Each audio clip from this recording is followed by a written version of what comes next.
Hello, everybody, and good morning. How's everybody doing today? I hope I find all of you well, and I hope that you are ready for a fun day of streaming.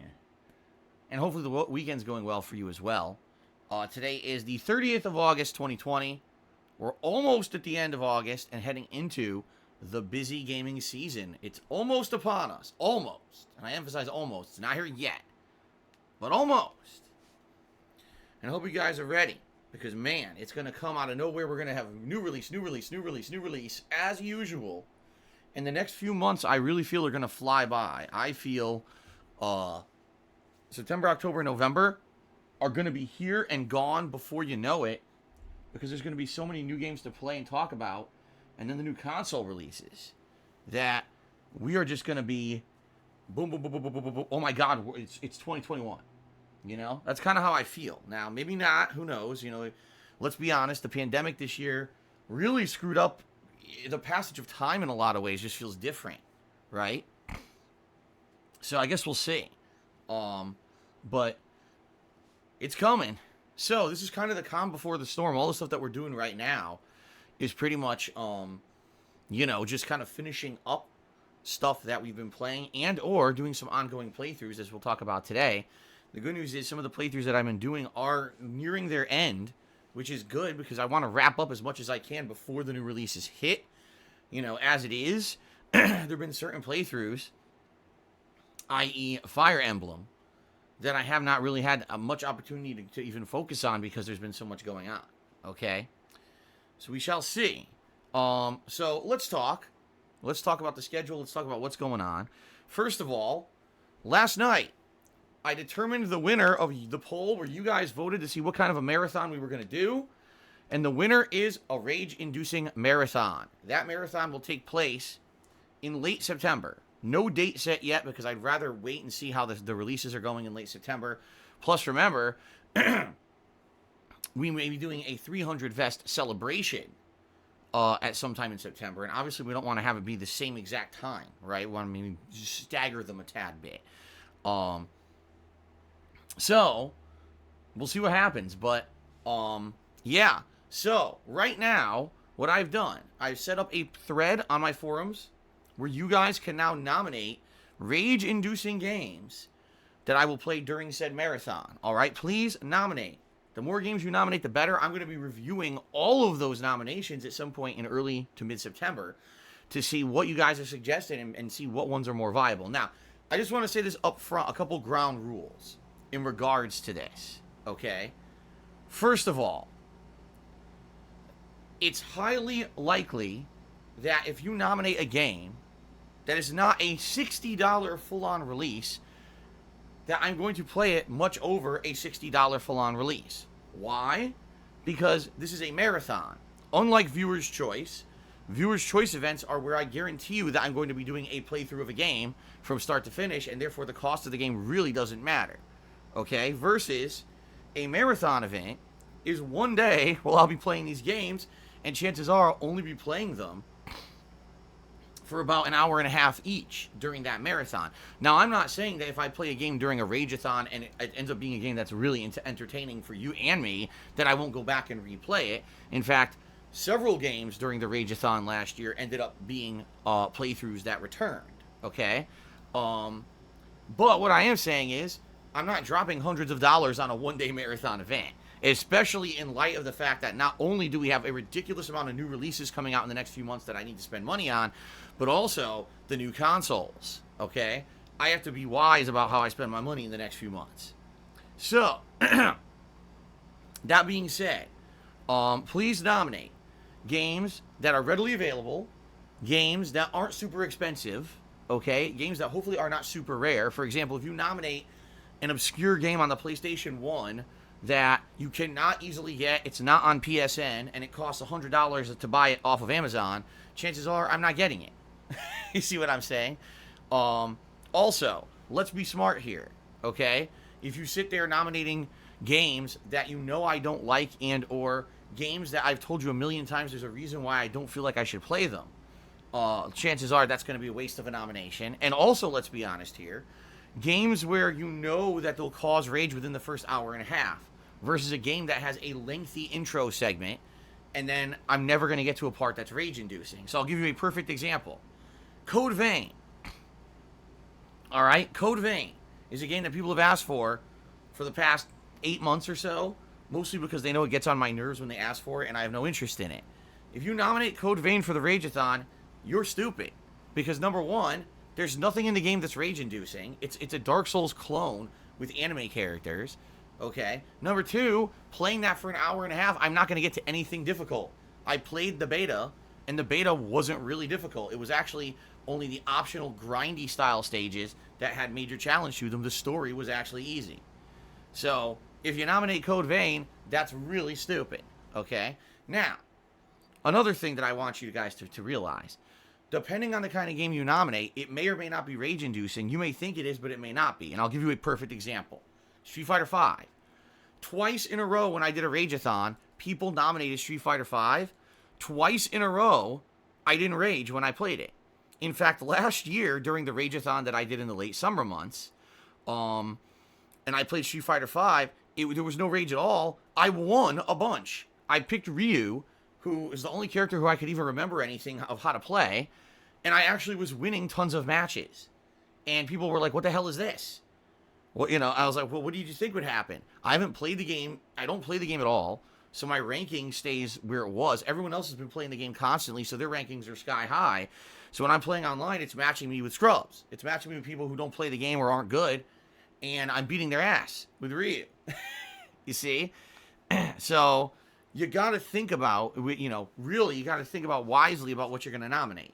What's a game that, number one, isn't super expensive, that, number two, I could play for about an hour to an hour and a half, and in that first time, there will be challenging / rage-inducing gameplay that would be entertaining to watch. All right? Now, if you're one of the people who just heard all these criteria and you're like, oh, man, well, this sounds like the Rage-a-thon's going to suck. Well, then why did you nominate for a Rage-a-thon? Why did you vote for that? You see what I mean? Because it's funny. It's like everyone thinks, oh, just Phil raging is funny. But no one uses their head and thinks about, okay, well, what games would qualify for that and what would be fun for the marathon? And people just vote without thinking, and then next thing you know, the event happens. Oh, it's not very good. Well, I didn't vote for it. You did. All right? So, please, give some thought to the games that you nominate. You've got a while. The nominations are open as of now, and they'll probably be running, like I said, through maybe like the middle of September. The event will not happen until late September anyway, regardless, due to all the new releases and timing of everything. So it will happen, we'll have time to sift through, and what I'll do probably around mid-September is I'll sit down one night and I'll go through all your nominations and I'll look the games up, because chances are I probably won't even know what half the games are, and I'll see what's interesting, and I'll get kind of a big listing of stuff that we can talk about on streams and determine what games should be played in this event at the end of the month, okay? So, should be good. I'm excited for it. Thank you guys who supported the sub goal to make this happen, and people who voted for, the kind of marathon, and we'll see how it goes in late September. Okay? Now, September's right around the corner, speaking of which, and there will be a new subscriber goal. I'm going to set it up. Today's the 30th. The 31st is the last day of August, okay? So that means I'm off on the 1st of September, which is Tuesday. When I come back on Wednesday, I will set up a new subscriber goal to determine the Halloween event. That is right. So here's what's going to happen. Tier 1 sub goal for September, if we hit it, there will be a Halloween marathon event, which means on Halloween, I'm going to be playing a variety of games, and I'll be dressing up, which will be pretty nice, okay? Tier 2 of the sub goal, you guys are going to be able to vote on the type of Halloween costume that I will wear during the Halloween event. Previous years, I've had things such as like a celebrity, a video game character, comic book character, pop culture icon. I've also had Phil's Choice. I determine what I want to do. Various things. And it's going pretty well. Previous years, last year I was Yoshi. The year before I was Bob Ross, the painter. A couple years before I was Ezio from Assassin's Creed. I've been many different things. Deadpool, a Ghostbuster. I think there was one more. I can't remember what was I Batman one year? No, Batman. I got the Batman outfit for a different project. That's right. But anyway, yeah, it's usually a really hype and fun event, and you guys really seem to enjoy the Halloween event. Now, here's the thing. Every year I usually do a horror marathon, and you guys nominate horror-themed games for me to play. I don't necessarily know if there's going to be enough horror games to play for this event. What I may do is say open nominations. Everyone just nominate games you'd like to see me play during the event, and hopefully we get some horror games that are viable, and maybe I'll mix in some other stuff for variety's sake, so that way it's not all horror and, you know, it ends up being like kind of crappy event. So we'll see. We'll see. But I'm excited. I really like doing the Halloween horror stuff. By the way, if you remember, the month of October, I dress up my office. We get all Halloween decorations behind me on camera and everything all month, which is really nice. So, it should be exciting, and I hope that you guys will join me for the festivities.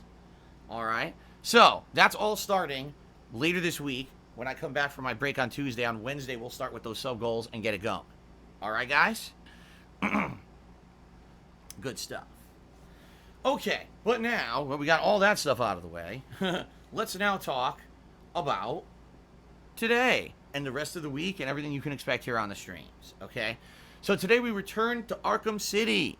Batman Arkham City playthrough continuing on today. Now, I got some feedback over the past couple of sessions. The feedback I seem to be getting from you guys is a good playthrough, you like it, but you think I'm spending too much time on the Riddler stuff. You wish that I had gotten further into the plot, because I played it twice now and didn't really get too far into the plot yet, because I keep getting distracted by all the Riddler stuff, alright?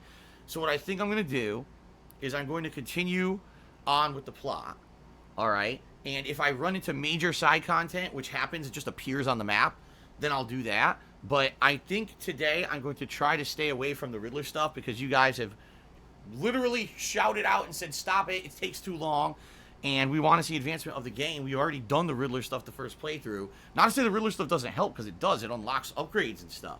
But, you know, I did a lot of it already. So, today, my major focus today will be on the story and or major side content stuff that appears, you know, story-based side content, not just solving a riddle and stuff like that, okay? So that's what we're going to do. I hope that sounds good to you. Alright. So that's today's major stream, okay? Pretty good. Now, announcement, everybody. Announcement. This is important. Please listen up. After today, in light of all the new releases that are going to be coming out this week, Batman Arkham City is very much going to be a kind of a late-night retro throwback playthrough. It is not going to be a major featured game after today. Reason being, I just need the daytime streams for the major new release games. There's going to be 2 of them coming out later this week that I need to focus on. So this is going to become a night stream. That's good, because a lot of you have expressed concern that the night streams seem to be like RPGs and stuff, and you want to see variety of the night stream. So you're going to get it now with Batman, okay? Now, I know some of you might be disappointed in that, but it is what it is. New releases always take priority over the daytime streams, okay? So I'll talk about that. I'll let you know, okay? So, Arkham City, today's major stream. Later tonight, it's going to be Paper Mario the Origami King. Now, I just played it yesterday for a major 3.5 to 4 hour gameplay stream. Why am I doing it again tonight? Because we have made major progress. We are nearing the end of the game. From what I'm to understand, if we do well tonight, and we focus on it, and then I do maybe one more major stream, I may actually beat the game. That would be ideal. I would love to beat the game before we hit the new releases this coming Friday, because that would have a playthrough that's completed, not lingering. It would free up more time at night for games like Batman Arkham City, you see? So I'm hoping that this can happen. I'm not guaranteeing it, alright? I don't know, but we'll see what happens here, alright? So tonight, more Paper Mario. It looks like we're going to finish up World 4, because we're in the final World 4 dungeon. We'll probably have a big epic boss fight, head into World 5, and get a good chunk into that, okay? Tomorrow, my final consecutive streaming day of the week, it is the conclusion of Nier Automata complete run. And what I mean by that is doing all the major runs, A, B, C, D, E. Tomorrow we're going to finish up C. We're in the final dungeon of that too. So C will conclude, and then I believe what you do is use chapter select to go to the end and do some things differently. And then you do the D and E ending. So we're going to get to see all of the endings there, the major endings of Nier Automata tomorrow. Finally. After how many years? 3.5 years of people waiting, you're going to get to see me experience the end and see my reaction. Now, I've heard it's some wild fucking stuff. Okay? So I don't know what's going to happen here. I'm excited for it, though. There's been such a build-up. You guys have built me up for this for 3.5 damn years. So you have to think it's going to be good. I hope. Okay? After all this wait. So we'll see what happens. Tomorrow night, my final stream of the week is another stream of Fall Guys. And I have to announce this as well. After tomorrow night, Fall Guys is going to be played way less. In the last couple of weeks, you guys gave me feedback. You said, we want more Fall Guys, Phil. Play more Fall Guys. So I did. I played it 2 times the week before. Last week, I played it 3 times. And this week, I'm playing it 3 times. But after all this Fall Guys, all right, we have to make a balance now. So, Fall Guys, Monday night. Then I'm off on Tuesday. I come back on Wednesday, and it's going to be a major stream of Paper Mario the Origami King with the intent to hopefully beat the game. If I don't, that's fine. We can always play it on night streams till we beat it, but I'm hoping that we make major progress to the point where we get near the end of the game. Wednesday night, likely, I'm trying to think in my head what I should do. Likely more Batman is what I'm thinking. Paper Mario and Batman. Okay? Thursday, Tell Me Why Episode 2 releases, and I am actually excited to play it, which is surprising because I haven't been excited for something from Don't Nod in years. I'm actually excited. This new game is actually good, and I actually would compare it directly with the release of Life is Strange 1 many years ago. It's an intriguing mystery plot. There's some supernatural elements to it. It seems good. I've really enjoyed the first episode. And even though, yes, there are these plot lines of transgender and stuff, it's not ham-fisted, it's not shoved down your throat, and it's not insanely fucking obnoxious. In fact, the only major criticism I had is that, number one, there's not much gameplay, but I think that's pretty much par for the course for any Don't Nod game or any narrative-based game. And number two, some of the dialogue is quite cheesy. The dialogue is like, what it is, it's like a bunch of 20 to 30-somethings trying to write dialogue for younger people, and they obviously don't know how people talk, and they're writing this dialogue that's so bad. But it is what it is. It's a great game. Like, I really enjoyed playing this the other day. I was like, wow, the plot is good. So I cannot wait. That's coming out this Thursday, the second episode of 3. There's only 3 episodes in this game. So, that's going to be Thursday's major stream. Thursday night is my weekly throwback Street Fighter session. Okay? Now, you might say, wait a minute. Why are you doing throwback Street Fighter on a Thursday? You usually do it on a Friday. Well, there's good reason for that. So Thursday night will be my weekly throwback Street Fighter session. 2 hours of old school Street Fighter fun. Okay? Friday. It's new release Friday. Double new releases. It's going to be Marvel's Avengers and the Tony Hawk Pro Skater Collection. Alright? Good stuff. I'm excited for this because we all saw the beta for Marvel's Avengers. And the story-based stuff seemed decent. But then when it opened up into the optional kind of grindy content, it was pretty shitty. The frame rate also was bad. So let's see what happens with this final version of the game. Then, Tony Hawk Collection. I haven't played a Tony Hawk game since Tony Hawk Pro Skater 5, which was one of the worst games I've ever played. Luckily, these are the originals, the ones that put skating games on the map, the games that everyone still talks about to this day, and I'm going to be checking them out this coming Friday. Okay? And then Saturday, same thing. Okay? 2 full days of new release content. On Sunday, the main gameplay stream will either be Marvel's Avengers or the Tony Hawk Collection. Sunday night, I am not streaming. Okay? Just making that clear. No stream Sunday night. Taking the night off to spend with my wife because it's her birthday. So, I'll be doing that and not streaming that night. Monday, another major stream, and this will either be, again, Marvel's Avengers or Tony Hawk. Basically, what I didn't play on Sunday, I'll play on Monday. And then that Monday night is up in the air. It could be Fall Guys. It could be, if I want to finish Paper Mario, and I didn't finish it this Wednesday, maybe I do a night stream to wrap up Paper Mario. Or it could be something else. It could be, I don't know, Fire Emblem. Because if you notice, I didn't mention Fire Emblem at all. Because, honestly, there's just not a lot of time for it right now. Okay? So we'll see what happens. But what I'm hoping is that maybe I can wrap up Paper Mario on Wednesday, and that means Monday night we can maybe do some Fall Guys or something silly fun. But we'll see what happens, okay? So that's the schedule for that week. Now, I believe that next week, I don't think there's any new releases besides the next episode of Tell Me Why. In fact, let me confirm that. Hold on. Let's see. Well, I was wrong.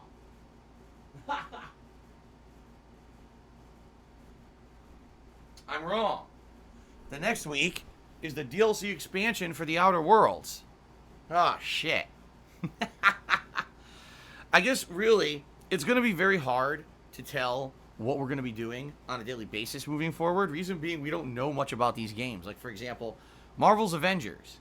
It could have a 5-hour story that we're done with so quickly, and it's all grindy side content.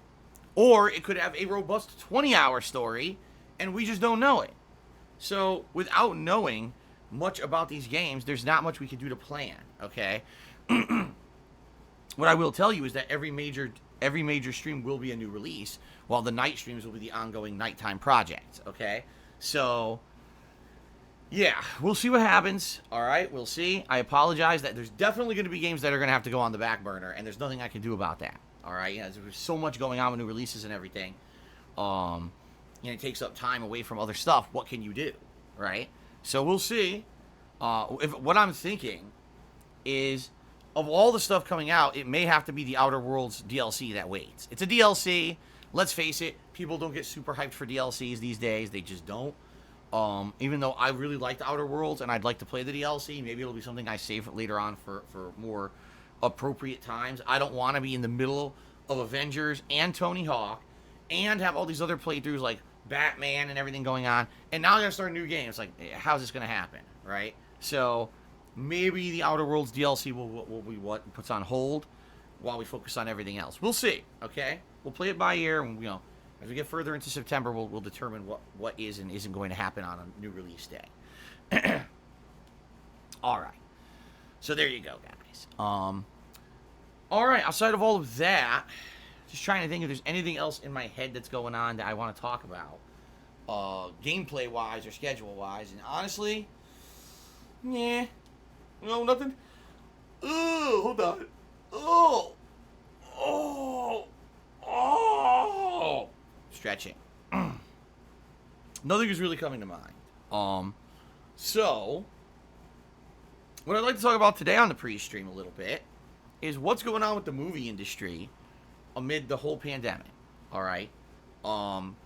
If you're not interested, you can ignore it. I feel like talking a little bit about this today because I was actually having some conversation with the stream chatters before I turned on the pre-stream, and I think it would be something fun to talk about. Okay. So, right now, the movie industry is in a panic and, really, really hurting because they rely on movie theaters being open to have new movies out and make a bunch of money at the box office. And right now, in a lot of places, there is no box office. Here in Washington State, we seems eternally stuck at phase 2 of reopening, meaning theaters are closed.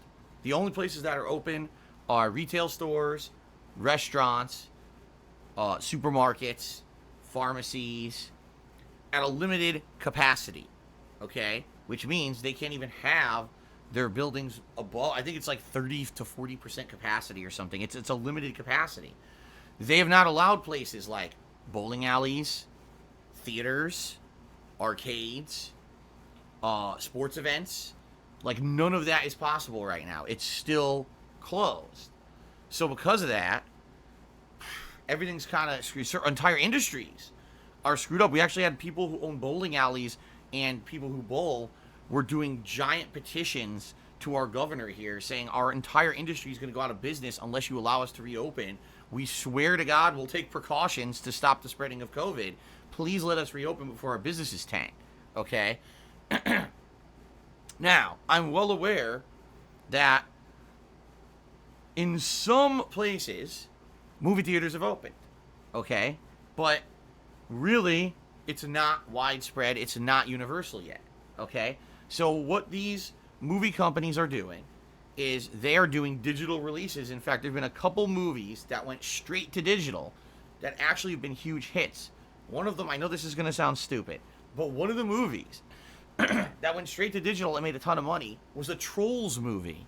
There was a Trolls movie coming out back in the spring. Excuse me. And this movie was supposed to be for kids and everything, and then everything shut down.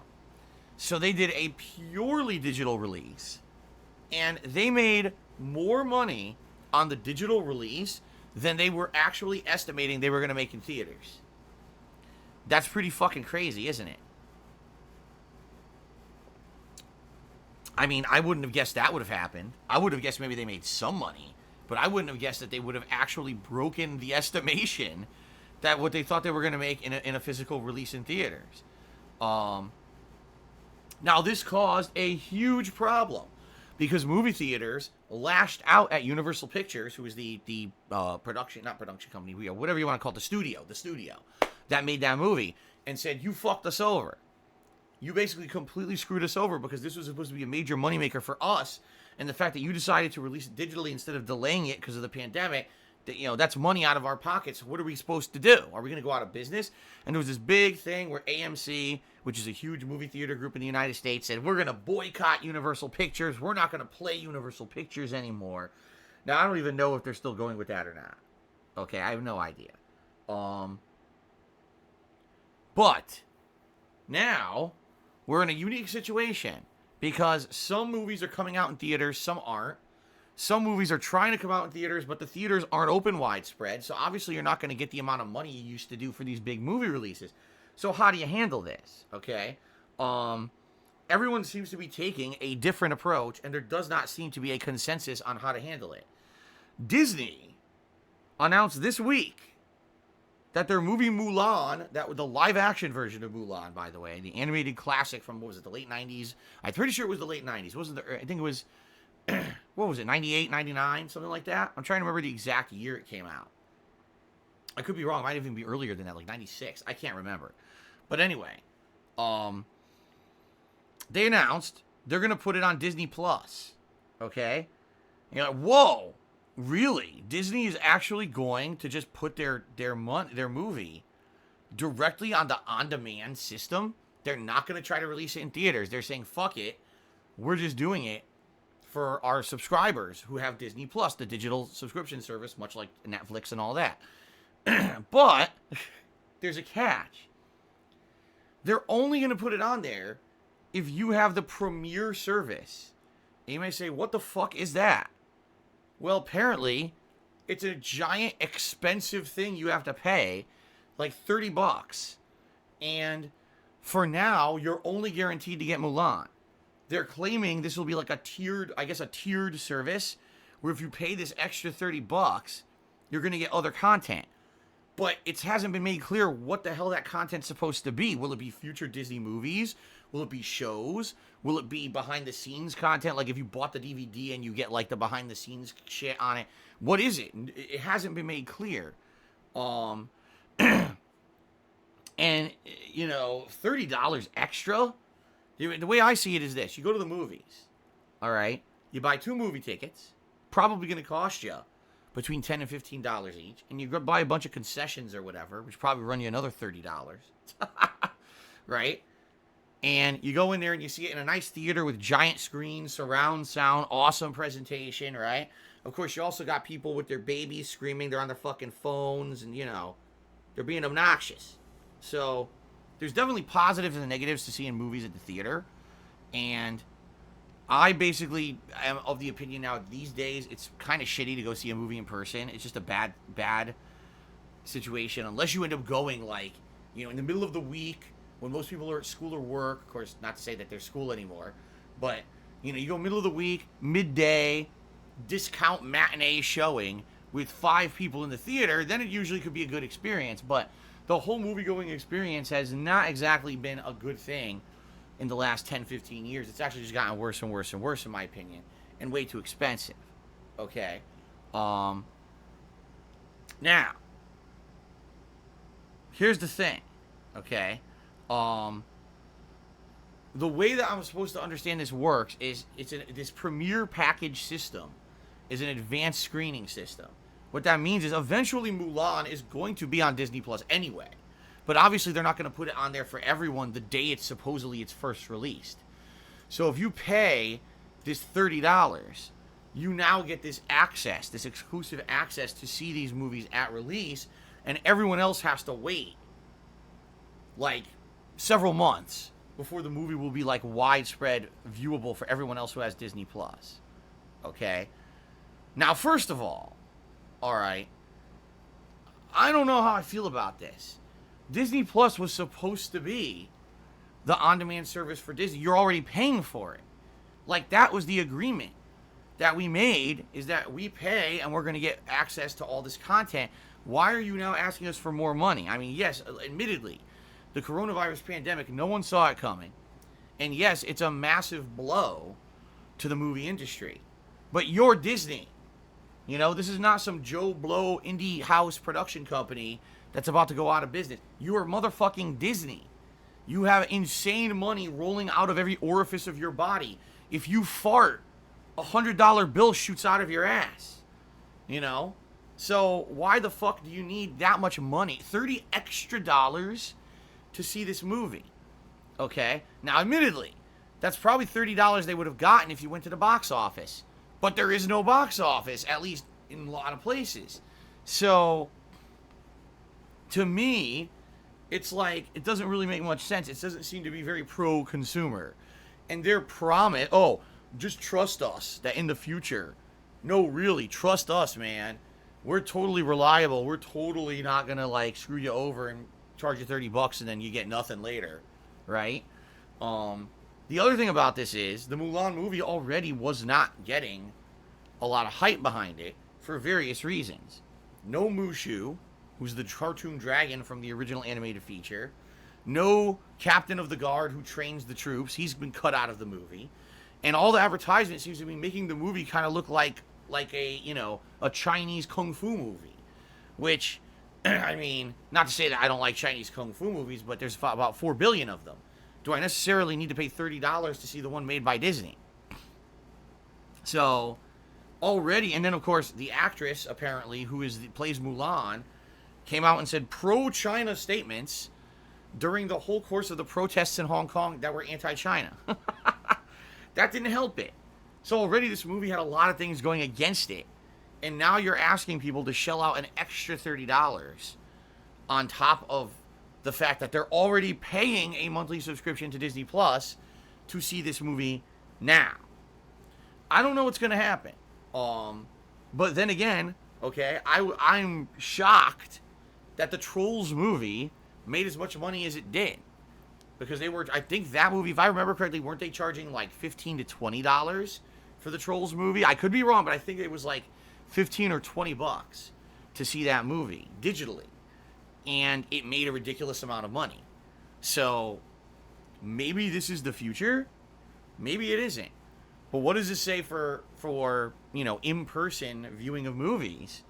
If people now feel that it's worth the money to shell out $15, $20, $30 just to see a movie at home on release, and they don't want to wait.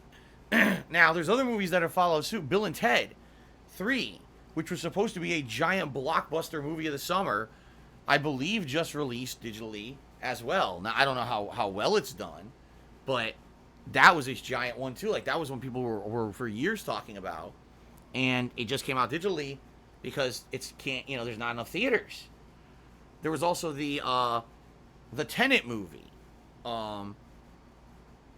that just came out, the latest Christopher Nolan movie that was delayed and delayed and delayed, and now it finally just came out, I believe, in theaters, but I don't think it's out digitally yet. Right? So it seems very confusing. It's like there's no real way to know what's going to happen with the movie industry moving forward. And let's face it, Mulan is kind of an anomaly. But what's going to happen if next year we still are in this situation? Are all the giant Marvel movies, you know what I mean? All these projects that are, ginormous projects, Are they going to be digital? I don't know. It's an interesting thing. I guess my question to you guys, the viewers, would be, would you spend $30 extra on top of an already existing subscription plan you have to see a supposed new release right away? Or would you wait 3 months for it to just go public, you know, and you don't have to pay the extra money? Or or are you just going to pirate the goddamn thing? Which I hate to say. I just hate to say it. That's probably more likely than anything now. People are just going to be like, fuck all this shit. And you're going to see fucking Mulan all over the internet. And people are just going to fucking download that shit and watch it that way. You know? Obviously, I don't support that kind of behavior. But let's face it, it's human nature.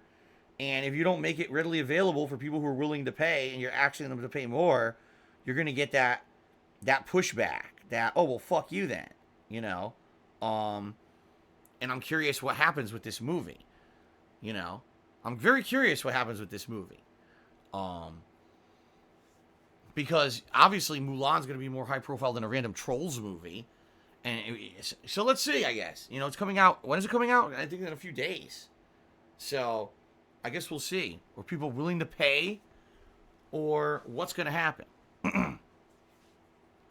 It's definitely a unique time in our existence. I mean, holy shit, entire industry is screwed over. You know, so many businesses have been affected and are going out of business. So many retail stores, if you guys haven't heard, entire giant chains of retail stores like JCPenney, Lord & Taylor, these giant department stores that at one time were prominent and they were kind of, let's be honest, they weren't super popular in recent years. They're all going out of business now because of the pandemic.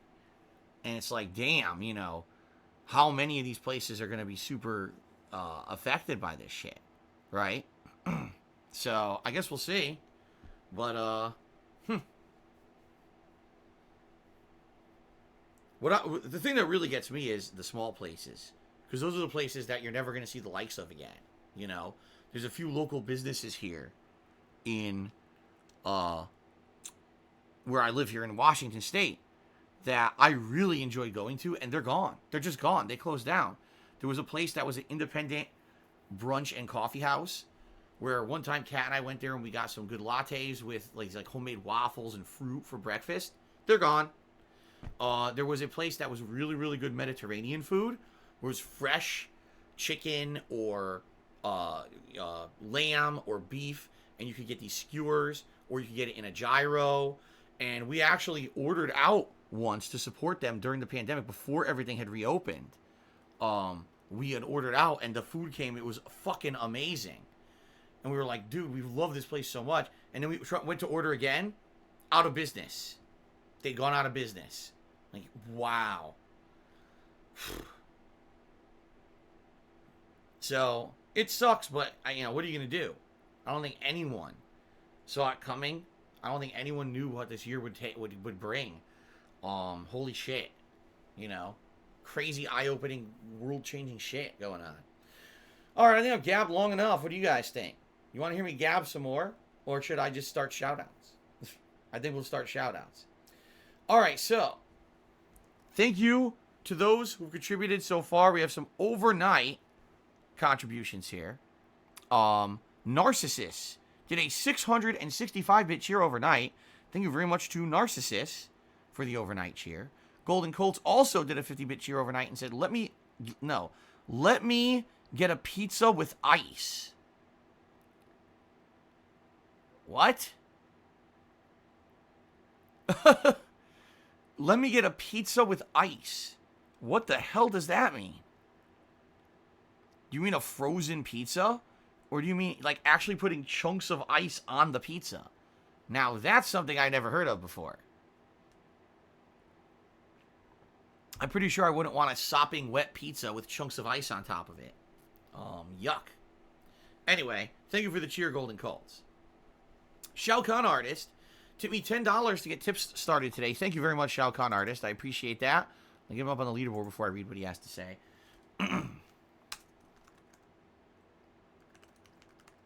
87, yes. There we go. He says, Arkham City hype. I remember playing this game for the first time and the amazing twist at the end of the game. Yes, I remember the twist at the end of the game as well. Not expected for sure. What happened? You're like, oh shit. Um, and I'm trying to remember. See, it's hard. I actually remember the original Arkham Asylum more than I remember this game. And the reason being, when I played Arkham Asylum, that was 2009, and I had actually taken time off of work during its release to stay at home and play it because it looked like it was going to be such an amazing game, and it was. And I just remember playing the living shit out of Arkham Asylum within like a 2 to 3 day span and beating it right away. When Arkham City came out, I was doing this full time, and that was the year of like insane amount of great games. There were so many great games that came out in 2011 that by the end of the year, like my brain was rattled and scrambled. I actually remember my Skyrim playthrough way more than I remember my Arkham City playthrough. I don't remember that much about this game. I told you I'm playing it, and I'm like, I kind of vaguely remember what's going on, but not so much. So for me, it's actually cool to go back and play the game again because it's been so long, and I don't really remember that much about it, right? I'm glad you guys are enjoying the playthrough so far. So, okay, Ludaba has tipped me $4 and says, sometimes the chat gets me fired up, all jokes aside. Thank you for being a place where I can forget about sad and frustrating things in my life. I mean it. I can just come here and clear my mind. Thank you, Phil. You are welcome, Ludaba. That's kind of my goal. I want to give you guys a place to chill and feel at home and just have a good time and enjoy, conversation with me and gaming in general, and not have to think about all the outside crap, even though sometimes I gab about it on the pre-stream or whatever. That's the whole point. That's why I do what I do. Since day one when I put out videos on YouTube. I just wanted to feel like a normal guy playing a game, having fun, not taking it too seriously, and just, having a good time with it. And that's what set me apart from a lot of other people who were doing super serious playthroughs or like literally scripted dialogue and shit over gameplay. You could tell these people had like had stuff all set up ahead of time and heavy editing of the videos and shit to do skits and shit over it. It's like, what is that? Are you here to watch a game and have fun, or are you here to watch like a scripted comedy television show? It was very different back then. It wasn't a lot. There weren't a lot of live streamers, and it was like really weird competition on YouTube. Some of the stuff that people did back then. But anyway, yeah, that's what I'm all about, man. So thank you, Ludaba. I'm glad to hear that I provide that avenue to you to relax. Captain K-Man did a 100-bit cheer. He says, if you get Bill and Ted 3, it's got the old cartoons included. It does? Bill and Ted's Excellent Adventures. It's a party, that's for sure. Bill and Ted's Most Excellent Adventures. Yes, I remember it. I remember the fucking cartoon. Because I have a head for jingles. And I remember the fucking music from it.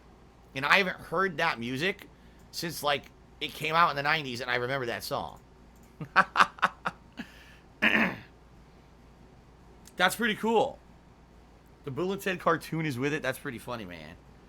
I think it was like, there was only like 1 to 2 seasons of it, though. Because, Bill and Ted was super popular for a while, and then, of course, its popularity died out, and then they had a sequel, and then its popularity died out again, and then never heard from again. So, that's cool to know. Thank you, Captain Caveman, for the cheer. Major Riot did a 100-bit cheer. He said, are you concerned about self-healing Frankenstein ants? Well, of all the things going on in the world right now, I think that self-healing Frankenstein ants may actually be the least concerning thing on my mind. Now, maybe this is a bad idea. Maybe the 2021 plot line is going to be the invasion of the Frankenstein ants and the human race fighting against them because they're taking over the planet. I don't think anyone expected this year we would be doing what we're doing. So maybe I should be paying attention to the Frankenstein ants. I don't know. But for now, that's really the least of my concerns. I don't care about the Frankenstein ants. We'll deal with that next year. Alright? Get your cans of Raid ready. Holy shit. Okay. So ladies and gentlemen, let's do shout-outs for the top cheerers of the week, as well as the people who've gifted subscriptions to the channel this week. Now, today's Sunday. Per Twitch's criteria, tomorrow is the first day of a new streaming week, and therefore what they do is overnight, they reset these leaderboards. So, if you want to get on these leaderboards and be known as either the top cheerer, or one of the top cheerers, or the top sub-gifter of the week, you must do so today, because tomorrow everything resets to 0. Okay? All right. So thank you to the following contributors for this week. In 10th place, Captain Caveman.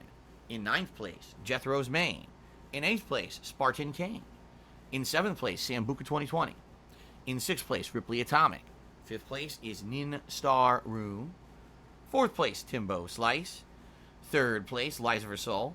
2nd place, Stefano-san 007, who was here on last night's Fall Guys stream and did a lot of significant cheering, and I appreciate that. And in 1st place for the week, Shadow the Hedgehog, who did a lot of big cheers over the week. Thank you very much, Shadow. I appreciate that. Now, thank you to those who gifted subscriptions this week, including Stefano-san 007, Melody Zelda, Internet Famous McCroy, That Dude Roz, Kubi Contract, and Angelo Bestia, who each gifted a single subscription this week. Special shout out to Ludama, who gifted 2 subscriptions this week. And extra special shout out to Frenolith, who just did 3 gifted subscriptions this week. The most gifted subs of anyone this week. He put everyone else to shame. Alright. So, ladies and gents, that's about all I got. So, I want to say thank you for listening. Thanks for a fun pre-stream. Let's take a break. I got to use the restroom. We'll take a brief break. I'll play you guys some fun music. When we come back, it's more Batman Return to Arkham. Like I said today, I will be trying to leave the Riddler stuff alone and try to focus in here on plot advancement and major side content stories so that we can actually advance in the game. Sound good? All right, thank you guys. I will see you in a few minutes. I'll be right back.